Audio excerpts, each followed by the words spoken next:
Hello, and welcome to Fractional Futures, the podcast where we speak with industry leaders about the real marketing challenges SMEs face and the practical ways to solve them. I'm your host, and this season we're diving deep into the marketing mix, bringing you frontline insights from specialists who are helping businesses thrive in fast-moving markets. Today's topic is one that every early stage business grapples with, and that's how to make smart decisions on SEO when budgets are tight. Now, SEO is often seen as the free traffic channel, but in reality, it's a discipline that needs focus, resource, and a lot of testing. So how can your SEO strategy help SMEs make informed decisions, avoid waste, and build a sustainable path to growth? To help us answer that, I'm joined by Ryan Jones, Marketing Manager at SEOTesting, a platform built to help marketers run structured SEO experiments and prove performance. Ryan brings a sharp eye for data, clarity and execution, and real-world experience that's highly relevant to founders, marketing teams, and advisors. So Ryan, welcome to the show. How are you? Yeah, thank you for having me on. That was a really nice introduction, so thank you for that. Would you like to explain for our listeners a little bit more about your role and what SEOTesting is?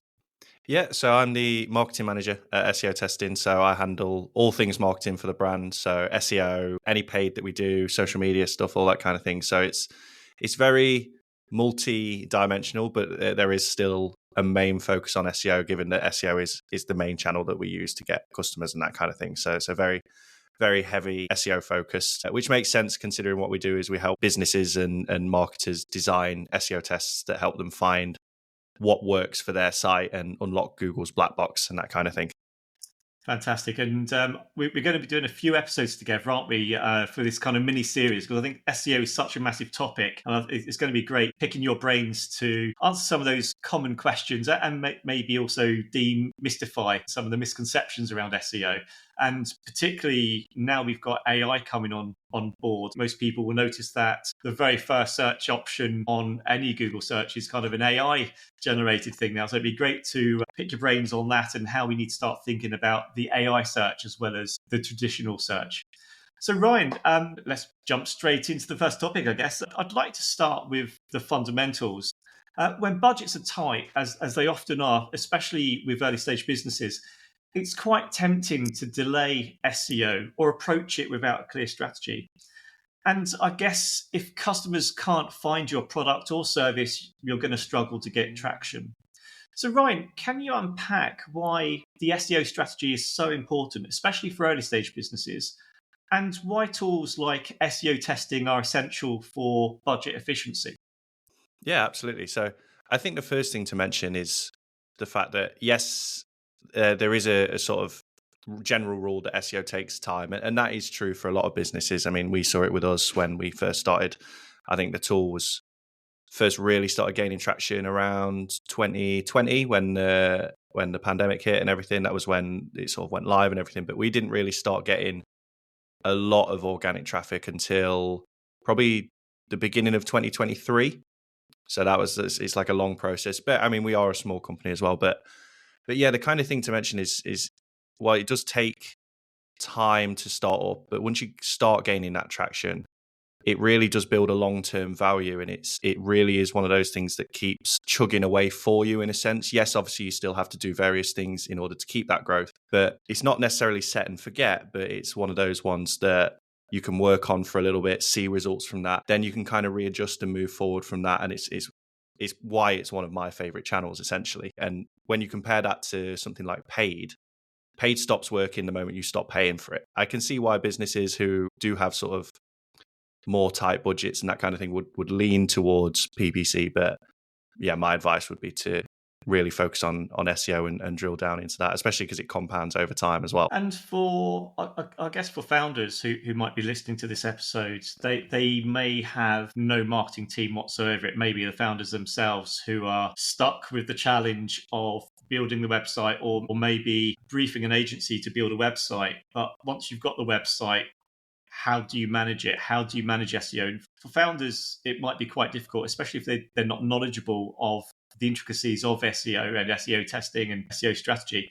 So for those founders, how do you recommend they approach the SEO challenge? Yeah, I think I'm probably one of the interesting people to speak to on this, in the sense that I still believe, even with all the changes happening today, which I'm sure we'll move on to in a few minutes, but I'm still of the belief that SEO is actually quite simple, especially when you're dealing with small websites. Yes, there's obviously caveats for e-commerce and stuff like that, but SaaS businesses, brochure websites, when it's sort of a business that's just listing what they do and that kind of thing, those websites can be really easy to gain traction, in the sense that the biggest thing that's going to move the needle for them is going to be really good content. And if you're the business owner, or you're helping a marketing agency along their way, you can guide them and do the right things. You are the expert to speak to in your particular niche. Having those expert people, those business owners, those founders really diving into it themselves is going to be actually a pretty good advantage for people to have.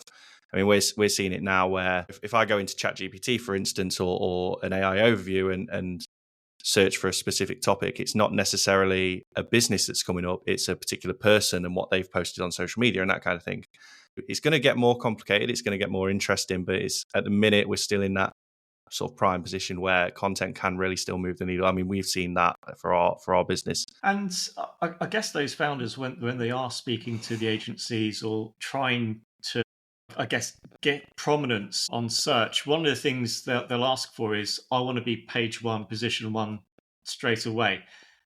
And that's often quite difficult to achieve, isn't it? Especially if you're in a category where there's a lot of competitive rivalry. So what would you say to those founders or those business leaders who are expecting or demanding a high ranking position from day one? Does that often happen? Can you realistically expect that? Or, what would the expectations be if you're starting from scratch? I mean, sometimes you can expect that. I mean, we've seen it as well. It's one of the things that happens later in an SEO campaign. It's not necessarily one of those things that if you're a business owner and you hire an agency and you expect page one rankings in a week or so, it's not necessarily going to happen unless you're working with someone who's, I don't know, maybe doing a bit black hat thing, like those dodgy tactics that we don't necessarily like to talk about on podcasts, that will probably get you results really quickly, but then you're going to get hit with a penalty at some point and it's going to all come crashing down.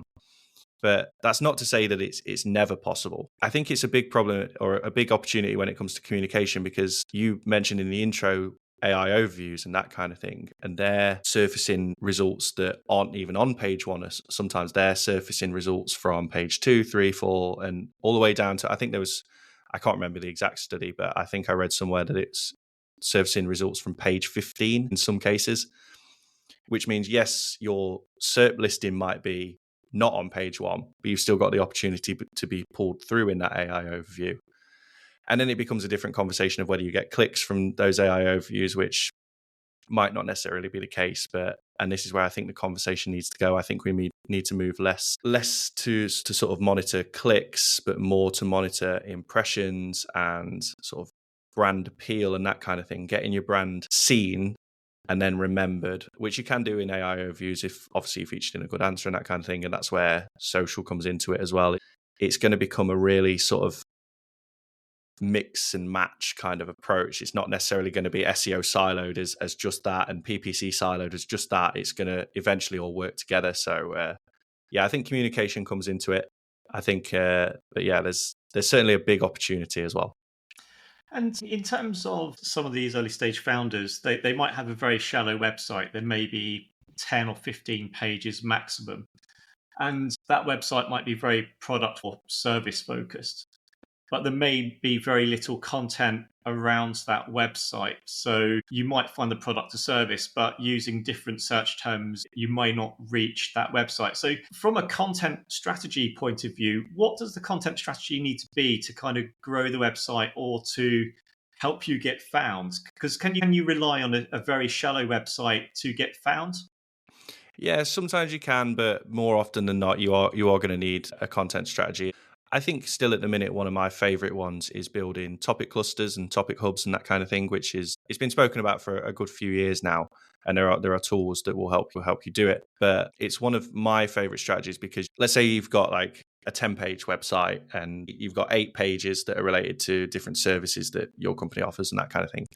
You can over time slowly build out these topic hubs one cluster per service and that kind of thing. So you can have your service page as the sort of main attraction, link out to all these different guides that are related, which is where keyword research comes into it as well. You can start with obviously the main service and drill down into what questions people are asking, what topics are interesting, and really build it out that way. So you might start with 8 pages on a particular website that then builds out into 20, 30, 40 over a period of time.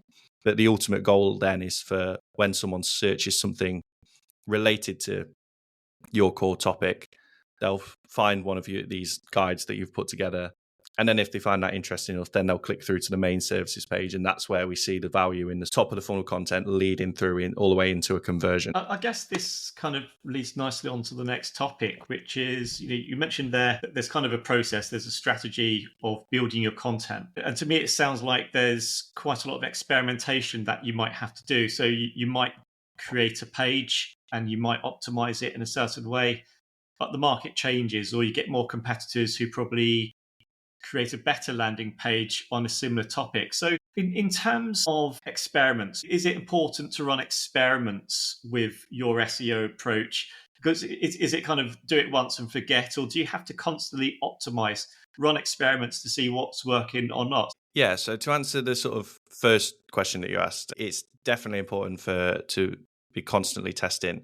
I mean, I've been involved back in my agency days of campaigns where we were working on a particular tactic and that kind of thing that has been working for us, and then got into the office the next day and that tactic has completely stopped working. We know that Google changes their algorithms probably thousands of times a year, and then they publish these big core updates, I don't know, probably 8 to 10 times a year if it's a big update year and that kind of thing, and that changes the algorithm massively, which means the tactics you were working on 6 months, 1 month, 2 weeks ago might not necessarily be working today and that kind of thing.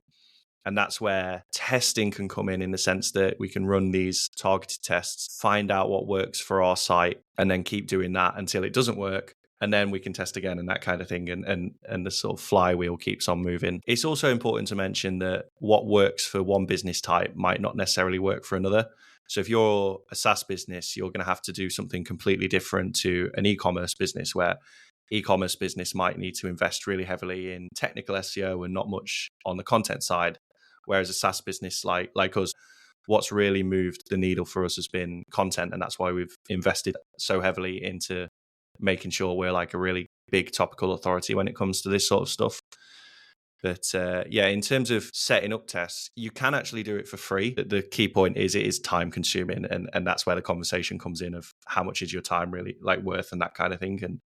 And whether a tool is probably the right option. But you can absolutely do it for free in the sense that you can use Google Search Console, Google Analytics, take a snapshot of your data for, I don't know, 6 weeks before you make a change, and then monitor the data for 6 weeks post change and that kind of thing. Or you can invest in a tool that you can just tell it what was changed and it will monitor all that data for you and really free up your time. So it's one of those ones that you can absolutely do manually, or if you're busy with other things, especially if you're a founder as well, and you obviously your time is really valuable. You need to be doing customer sales and that kind of things.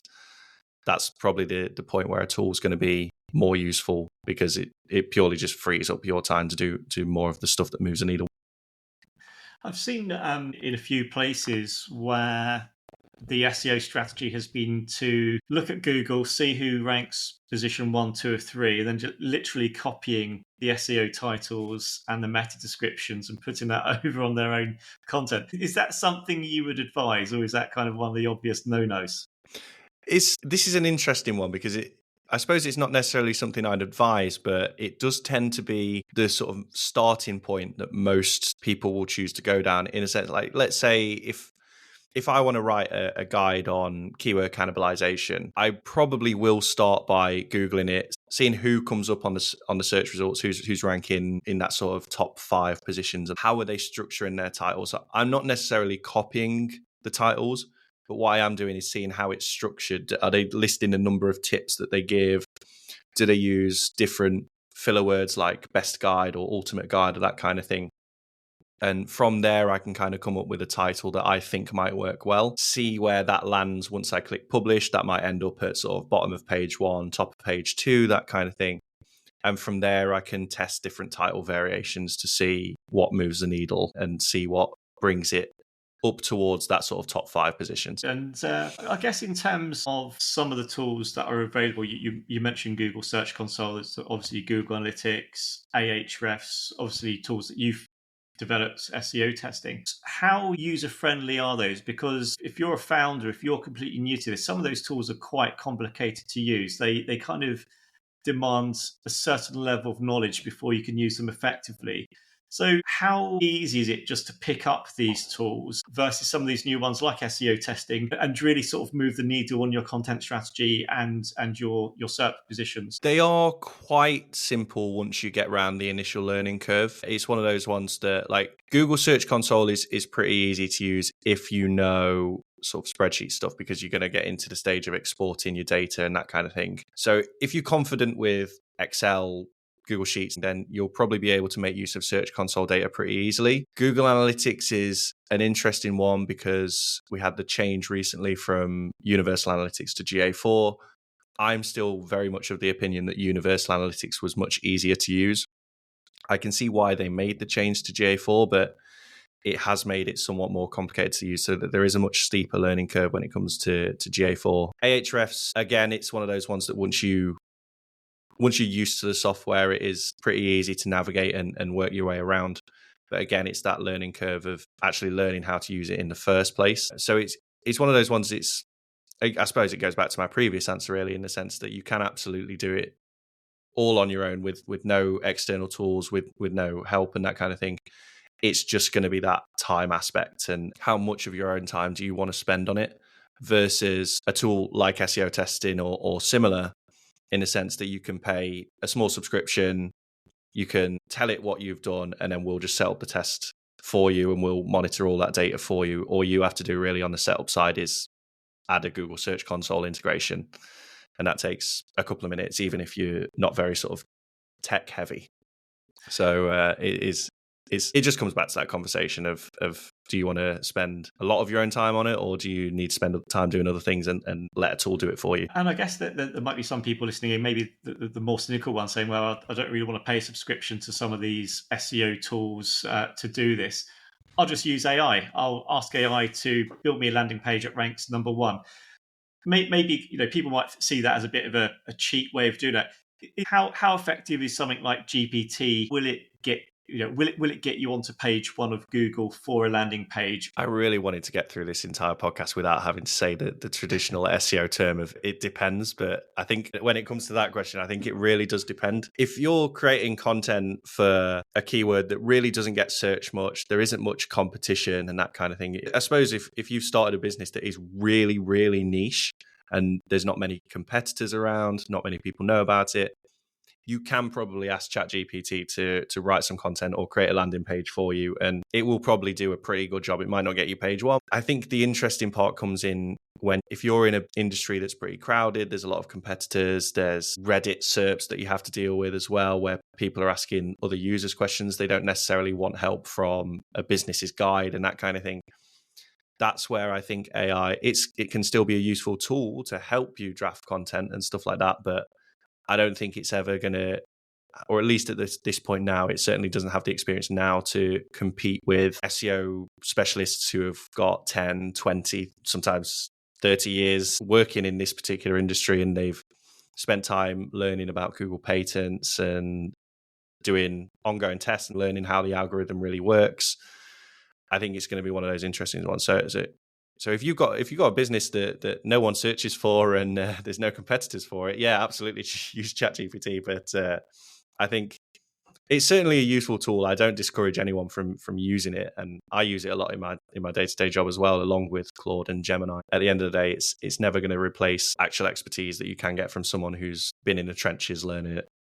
And I think that brings us nicely onto the next topic. I think what everything you've said there kind of implies that you have to make some sort of investment on your SEO strategy, whether it's a subscription to one of the various tools that you've mentioned, or investing time on these tools, or learning the topic, learning the SEO domain as a specialist. So in terms of the time it takes to do that, the investments, the experiments you need to take, you do need a structured approach to this. So how do we prove the business case for investment in SEO? And how can we demonstrate the impact that the SEO strategy has that supports the wider business goals? Yeah, I think this comes down to, I think the key philosophy that we like to use and we've used with clients in the past is start small. We see this a lot in really large businesses that use our software. They might be quite worried about making a particular investment into a site change or a lot of content that they need to produce for a certain topic. Their finance teams or their decision makers are really quite hesitant. They don't want to spend a lot of money on something that they don't necessarily know is going to work, which is completely fair, by the way. So if you've worked out that you've got to publish 100 pieces of blog content, maybe start with 10 pieces of blog content, smaller financial investment, test on that, see what the results are. And if those results are positive, it points to the fact that if you do this on a scaled up test, you might see similar results across the sort of larger scale. So getting buy-in that way is a really useful thing that people do. And it works with any kind of test that you want to do, whether it's content creation or changing a page template to fit something else, or even like a complete rebrand. You can scale down, take a section of your site and do the rebrand first on that section, see how that performs. And then obviously if it performs positively, then you can roll that out to the entire site. So I guess flipping that question slightly, there's certainly a lot of clients that I've worked with, particularly in the more technical, complex services, B2B environment, where these might be established businesses. They've had websites for 5, 10, 15 years, and over time they've generated a lot of information, a lot of landing pages, typically blog content, knowledge hubs, stuff like that. And when we get into the analytics, we actually find that the 200 or 300 pages that you've probably spent quite a lot of time over several years writing. You've got key opinion leaders or key subject matter experts who spend their time away from the desk thinking about what blog or article they need to write, whether it's a white paper or just an educational piece. And so you've got massive libraries of all this content, and it's getting very little traction and engagement. So from an investment point of view, how would you tackle that challenge if you've got a massive library of content that no one's finding? Is it easier to start from scratch, just delete it and have some sort of 301 redirect strategy to the new content? Or do you go back and rewrite those individual pieces piece by piece? What kind of approach would you recommend for that? For that specific approach, it's probably, I suppose the answer is it might be a mix and match between the two, in the sense that some topics that you're writing about, and this happens with every site, right, that starts really heavily involved in content production. We saw it with our own site. You have different topics that Google has associated with your brand.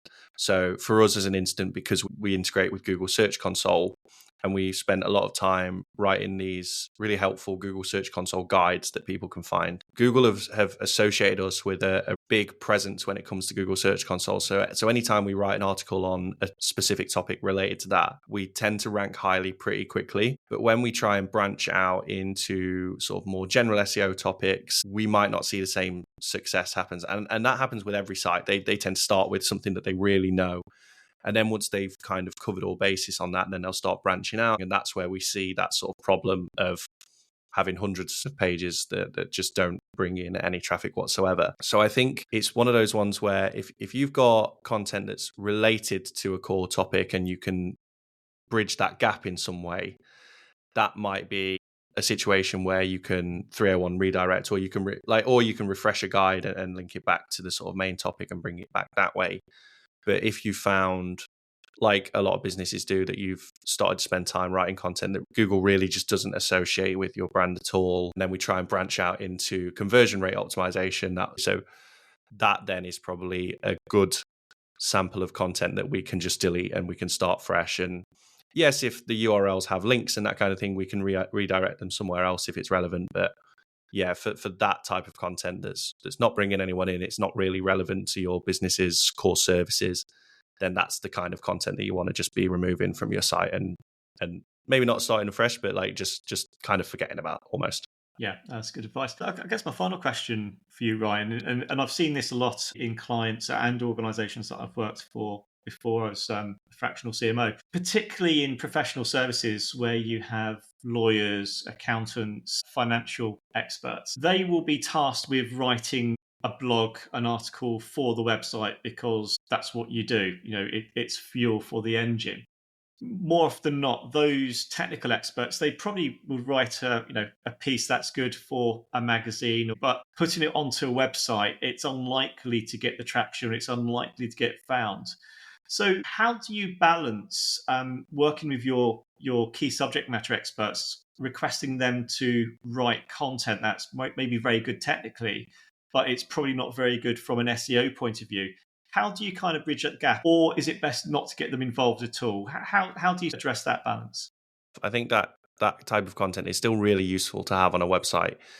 Yes, it might not bring visitors in from Google itself, but when people land on Google from other stages of your site, they might find that guide on your site. If let's say you're doing SEO for a personal injury, solicitors and that kind of thing, someone might land on the site through the main page if they've Googled personal injury solicitors Nottingham, that kind of thing, just where I'm based. If I've searched that and I've landed on a site and their main landing page, it's natural for me to want to learn a little bit more about them. How can they help me? Or on the flip side of that, learn a little bit more about my potential claim. And that's where I might then visit the blog and learn more about it that way. And that's where these guides come into play of, okay, this is pretty useful. So that's the kind of stuff that you can see via SEO tools like GA4. You can see where people first came onto your site, whether was it through organic or social media and that kind of thing. Then where did they go from that?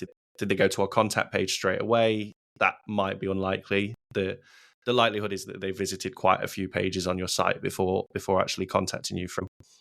From a kind of strictly SEO point of view, it might not be the best advice to just write all this content and stuff.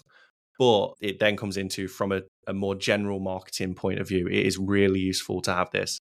And to link it back to what we were discussing earlier about AI and stuff and how that's coming more into play now, people might eventually start searching less on Google and more on ChatGPT, or if they are searching on Google, they might rely on the AI overviews more and more. Having that kind of content on your website is going to be really useful because these LLMs will be able to see that content on your site, see that it's been written by a subject matter expert, and say, okay, this is really useful. This is something that we should surface to someone. So then it becomes more valuable that way, that you might get direct visits that way. Strictly SEO point of view, it's probably not great, but from a marketing perspective and a conversion standpoint, that's the kind of stuff that's going to be really useful. Fantastic. And that's probably a good point to wrap up the first episode. And I know we mentioned AI there, and I think those listening in will probably want to know more about AI and how it's impacting search. I know we're going to cover that off in some of the next episodes we're going to record together. So look out for that one. Ryan, I just want to say a huge thank you for giving us your practical insights into how a robust SEO strategy can help not just early stage businesses, but any business maximize ROI, avoid wasted effort, and make smarter decisions with limited budgets.